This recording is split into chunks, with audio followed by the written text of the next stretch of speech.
What's up, YouTube? Today,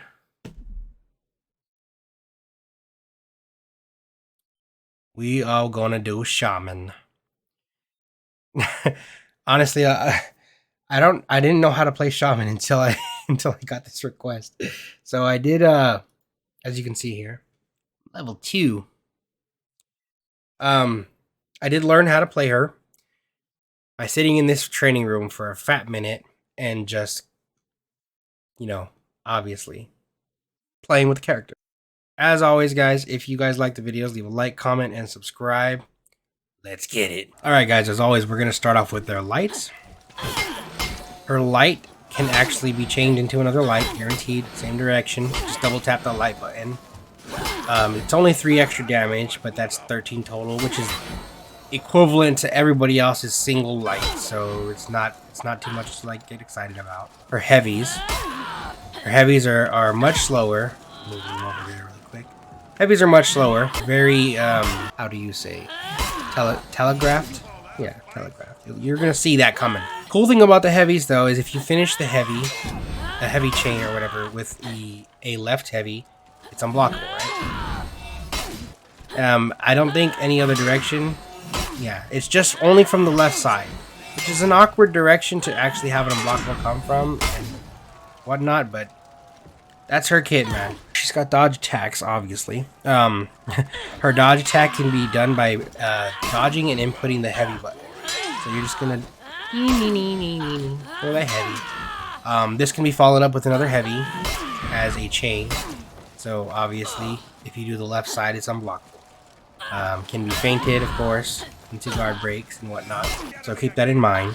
One more thing to add about her chains: at the end of any chain she does, you can throw a light to do inflict bleed in the recovery frame of the heavy.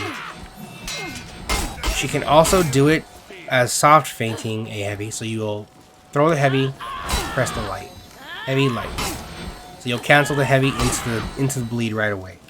So those are the 2 ways she can do it: end of heavy chains, throw a light, or soft faint it from the heavy directly. Her zone is a 4 hitting attack. So 1, 2, 3, 4. The last 2 hits can be feinted into guard break, whatever you want to do. Guard break, bash. Once that in a second. But she can feint it out, or you can press light after the first 2 hit to go into another bleed proc. So she's got plenty of ways to activate that bleed proc, which we're going to go into now why she needs it. Her bash. Now, her bash can be done by dodging forward or backward and holding the guard break button. Now, upon release, you will do a bash. The bash actually guarantees a double light, unless you bash him into the wall, at which point, if you bash them into the wall splat, obviously, you're going to get a heavy. So, you'll bash, wall splat, heavy. Boom. Now, if they're bleeding, if the opponent is bleeding with a proc, and you do the bash, she will pounce on them and bite their neck. 35 damage for that, guys. 35 damage. Now, when they're bleeding, most people become aware of it and get ready to dodge. But the thing about her bash is you can feint it. So you start it up, press B. Boom. That'll make them dodge. Press B, do it again. After they dodge, you'll pounce them. She has another attack that can be done by dodging backwards or forward. Instead of holding the guard break, you hold the heavy. Now this does a leaping attack, which is similar to her running attack, which I didn't go over. I'm sorry. Your sprint, press the heavy button to do the running attack. But back to the bash. Dodge back, hold the heavy, and then you can attack from any direction as you like. Now obviously you could chain that stance into a heavy, because it's a heavy, into the unblockable, into the light bleed. So there's just things you can do with this character that are pretty crazy with these 2 different stances you go into. You can go into the pounce, or you can go into that heavy attack. So why I brought in the bash was because you can go from the bash into the stance and change your bash mid bash. It's confusing. I know it sounds ridiculous, right? But you go for the bash, someone dodges, let go of that, switch it to the heavy. It's actually pretty useful. I wouldn't go for it a lot, honestly. The bash is much more better to go for due to the fact that if it lands, you get the lights, and also if it hits a wall, you get the splat. So keep that in mind, though. It's another option that you can do to mix up your opponent. Just giving you everything that you can use. Now, with all that being said, let's go into the combos. Alright guys, as you can see on the top right, those are her basic combos. What this thing doesn't tell you though, is that at the end of her combos, like I said earlier, the end of the chains, you can, if the chain ends with a heavy attack, you can press the light attack after to do a bleed attack. So these 3-hit chain, that 3-hit chain right there, light, light, heavy, can be finished off with another light. Heavy, light. So all these chains turn into 3 hits or 4 hits, just by pressing that light after the end of the chain. So realistically, you always want to try and end with that light and get that bleed off, feint them, whatever you got to do to get the pounce. All right. Which is another thing to keep in mind. If you got your opponent bleeding, I'm gonna just say this now. If you got your opponent bleeding and you're by a wall and you land a guard break, splat them and get that free grab. You splat them, that guarantees that grab. My personal favorite combo is to do the light, light, heavy from the left, because the unblockable is always the best option to end your chains in, because obviously you could feint it into a guard break, light, light, guard break into another heavy, or you could feint it into a light, or you could feint it into a bash. Obvious reasons for going for the unblockable finishers, always. And of course, you could let it fly. And if you let it fly and it lands, you can follow up with that bleed light. she's a bleed machine, bleed monster. Like the last video we did over Novushi, she's the same thing. Only difference is she can capitalize on that bleed with a bash by, you know, obviously biting their neck and, you know, tearing out their soul. Now, keep in mind, even if you are going to throw this chain, all of her heavies, which I didn't mention before, all of her heavy finishers, can be canceled by a dodge. So if you think they're going to actually parry that, you can dodge and frickin' change the attack. It's pretty insane. She's very good at mix-ups. She is a mix-up freaking god. Sorry, excuse my French. She has so many different things she can do from her heavy finishers. She can let them land and then do the bleed, or she can cancel them all entirely into another freaking attack. With her dodge attacks being chainable into a heavy finisher, you could infinitely do it. Not that I would recommend doing it, because you'll probably get parried, but you can literally cancel all the attacks in a loop. I would recommend, if you're doing it though, do the unblockable, just to bait out the freaking possible parry, and then every now and then you can actually let it fly and hit them with it. Punishes. Alright, let's talk about her punishes. On guard break, she gets a heavy. It doesn't matter which way, they all do the same damage. 22, 22, 22. Now on your light attack parries, you're just going to throw a heavy. Doesn't matter which way. Also, you can get a bite off of light parries, if they're bleeding. Now when you parry heavy, you can do a double light, which can be followed up with a heavy. So double light into the unblockable heavy.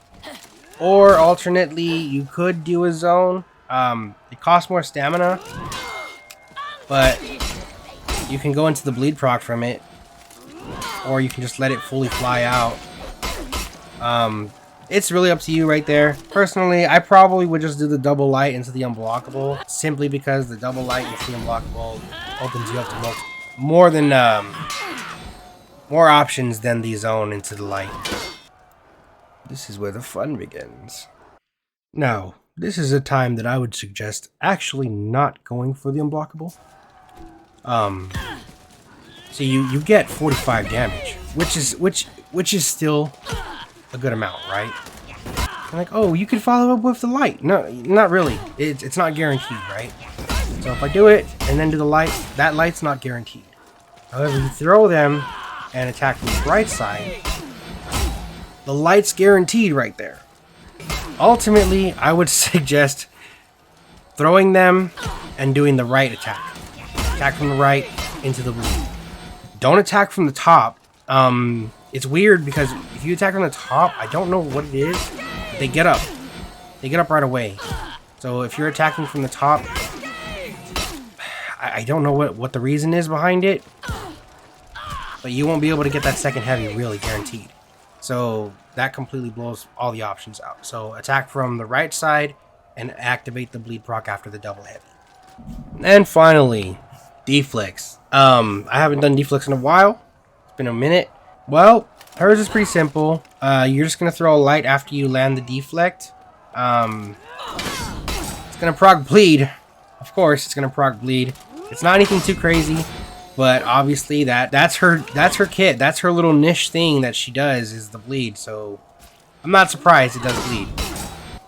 I guess the cool thing about that dodge recovery is also that if you do the proc bleed with a Deflect, you can cancel the finisher by dodging forward as well into a grab. So the unblockable can literally just be a bait, a light finisher into Now with her whole kit out there and her punish is done, let's see her in action. Wow, we got a Zerker. Haven't fought a Zerker in a fat minute. God damn.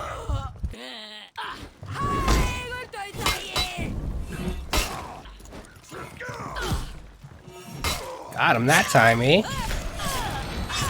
Alright, my boy here. The thing is, with fighting a Zerker, especially like second hit having the hyper armor instantly is kind of a... Gotta look out, see, because look, he activates it right away.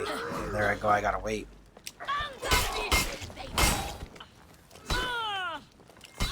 This motherfucker.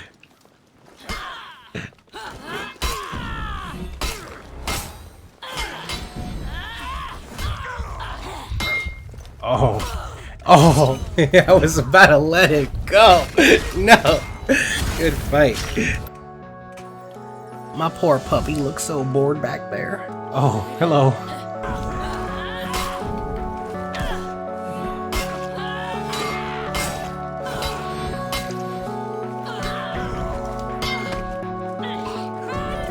Got him. Got him. Good fight. I've always hated fighting her, but I see why people play her. Hello, sir. Hello, Clarice. Give me that double light into the guard break. Yup. Give me that parry. No. No.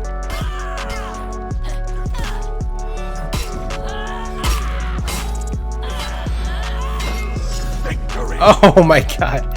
Good fight. I didn't even realize that I was freaking, he was bleeding right there. This is going to be the last one, actually. Only 2 this video because, the videos have been coming out pretty long with me doing 3 fights. So they're just going to be I can't believe I pressed heavy trigger for that deflect punish. What an idiot.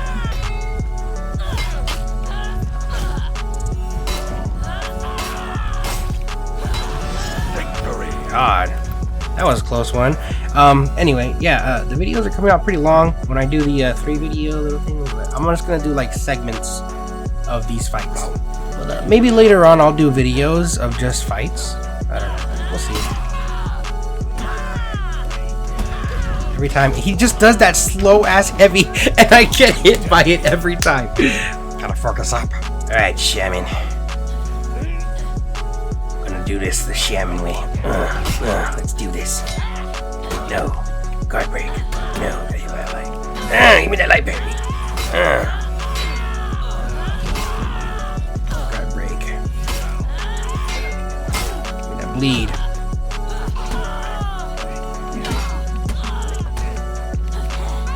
Give me that freaking bite, bruh. I tried like 4 times in a row to get that bite off. Just kept poking me. It's one hell of a stick. I think his stick in particular has spikes on it. It's a spiky stick. Oh no, sir. You don't do that here. Give me that guard break. Ready? Give me the guard break. Give me that parry, boy. This is over. This was over. fight, my friend. Did we get some nice loot at least? Got a new helmet. I got a new helmet. Alright guys, that's gonna be it for my Shaman tutorial. If you liked the video, leave a like, comment down below what you'd like to see next, and subscribe, guys. Subscribe. And like I said before, this is gonna be a variety channel, not just for Honor. So I think the next video will probably be a Warframe video that I've been working on. I'm struggling to work on it because I'm trying to do the subtitles for it, and there's so much shit going on. It's crazy. Anyway, guys, thank you guys for watching. I'll see you in the next one. Peace.